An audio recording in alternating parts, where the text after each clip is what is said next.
If they don't know the answer, they should say what? I don't know. Allah knows best. And they shouldn't speak about Allah's religion without what? Knowledge. Fearing that they can harm themselves or harm the other person.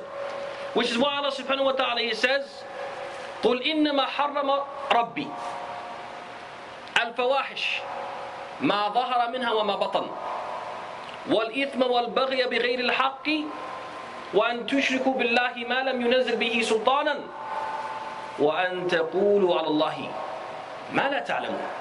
He says, indeed, my Lord has prohibited al-fawahish, illicit sexual intercourse and illegal relationships.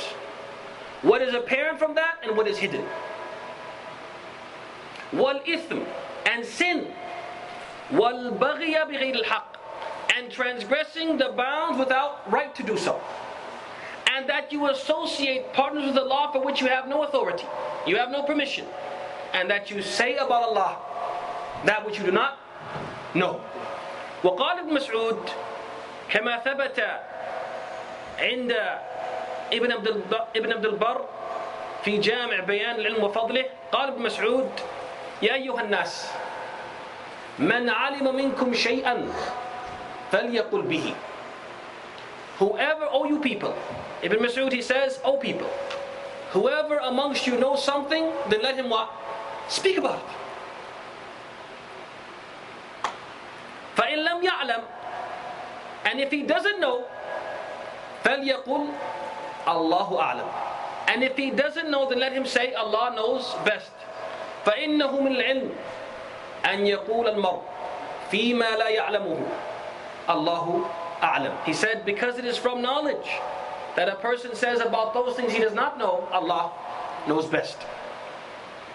Yet another benefit we get from this portion of the hadith is that if people do not differentiate between the legitimate scholar and the avid worshipper, great harm, trials and tribulations will occur. Great harm, trials and tribulations will occur.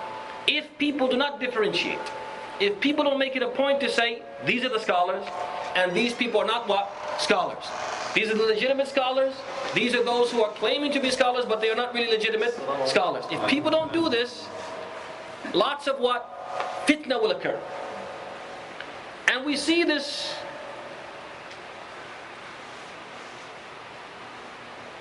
in the hadith in which the Prophet, in the hadith itself, he said, سَأَلَ عَنْ أَعْلَمِ مَنْ فِي الْأَرْضِ فَدُلَّ الرَّاهِبِ. He asked to be directed to the most knowledgeable person on the face of the earth. He was directed to who? A monk. Which shows what? The people what? They didn't differentiate. And the same thing in our time. You have many people who they present themselves. They have a big beard, short thobe, big turban, and they start telling people that the jihad in such and such place is a legitimate jihad. And everyone who loves Allah and His messengers and wants to die and obtain the shahada, whose reward is kada wa kada wa kada, then he should go to such and such place. And many people, because they obviously some people, they have a lot of zeal and they like to take a shortcut to Jannah. You understand what I mean? Yes. It's difficult to what? To be certain that for the next 20, 30 or 40 years I'm going to be able to what? Pray my 5 prayers, stand the night prayer, fast my Ramadan, fast supererogatory fast, make Hajj. But we have all these hadith that the person who dies as shaheed, he'll get kada wa kada wa kada. All his sins will be forgiven from the first drop of dam. So what? Let me take the high road. Let me listen to Mufti so-and-so. Mufti so-and-so, who his specialty, his ikhtisas is agriculture. His ikhtisas, his specialty is psychology. His specialty is chemistry, biology. And he's speaking about what? Allah's religion. And he's fooling people and sucking people into believing that such and such place you can go make jihad and you can get this ajr and this ajr, and it's not what? It's not even really jihad. And the person may not get any reward. In fact, he may get a lot of what? Ithm. This happens why? Why does this fitna happen? All this blood gets spilled and people get killed, innocent people. get killed. Why? Because people don't differentiate between what? The legitimate scholar who's saying, this is fitna, don't get involved in this fitna, and the one who's saying with the big turban and the short thobe and the big beard, this is jihad. This is jihad. Ya baghi al-khair, aqbil. Oh, you want something good? Come, join this jihad. So you see how fitna, how great trials and tribulations occur when people don't differentiate between what? The legitimate scholar and the illegitimate scholar. Then a person says, okay, how can we differentiate? Because the legitimate scholar, he has certain what? Sifat. And he has certain what? Muahilat. He has certain what? Qualifications, things that qualify him and make him what? Someone who is worthy of having knowledge taken from him. Like, for example, a-thabat. Like what? A-thabat. You don't see the scholar, the true scholar, mudaddib. Meaning what? Today he holds this opinion. Tomorrow, he changes. He changes with what? With the situation and circumstances.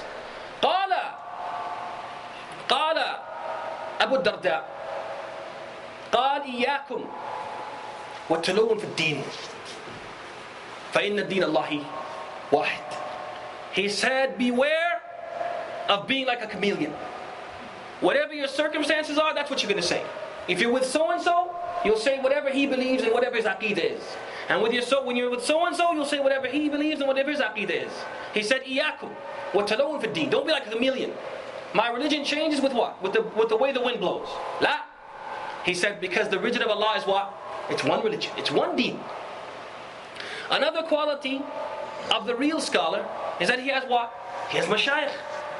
He has teachers. He has people who themselves, they were scholars, they were legitimate scholars, and they passed on to him what? This knowledge.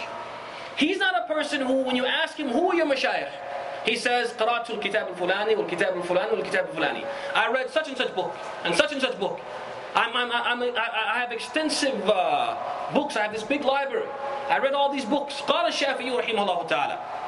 He said, من كان شيخه كتابه أخطأ أكثر مما أصاب أو كان خطأه أكثر من صوابه. Al-Shafi'i rahimahullah, he said, whoever his sheikh is a book or his books, then he's going to err more often than he's what? Correct. Because you need someone to guide you and tell you, this is how you should understand this is how you should understand that. So again, when I have a person who is writing about Islam and making all these ridiculous fatwa, and I ask myself, who is a sheikh? Well, he didn't have a sheikh. He was an adib.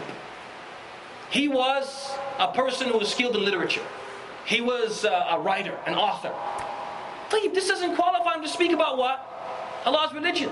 And I'm certain that if one of us went to a doctor's office and we went to the room, you go into the room where he's going to examine you. And most doctors, they have what? Their shahada on the wall, right? So you go in there and you say, well, this is the first doctor's office I've been in, there's no shahada. So he comes in to examine you, and you say, I trust you and everything, but just out of curiosity, where's your shahada? He says, I don't have a shahada. I just read a bunch of medical books. Lay down. I'm sure all of us would do what? Jump up and run out of the room. This guy's not qualified to what? To treat my body. Why do we care more about our body than we care about what? Our souls, and our deen, and our qulub, our hearts. What should matter more to us is protecting what? Our hearts. So we should avoid taking knowledge from a person who he doesn't have any mashayikh. Doesn't have any teachers who passed on to him this knowledge. Another quality of the true scholar, أنه يتكلم بالوحي ولا يتكلم من عند نفسه. He's a person who speaks in accordance with what? The revelation. And he doesn't speak from himself. قال النبي صلى الله عليه وسلم في حديث أبي الدرداء قال وإن فضل العالم على العابد كفضل القمر ليلة البدر على سائر الكواكب. Notice, ya ikhwani, that the Prophet ﷺ in this hadith, he said, and indeed the superiority of the scholar over the avid worshipper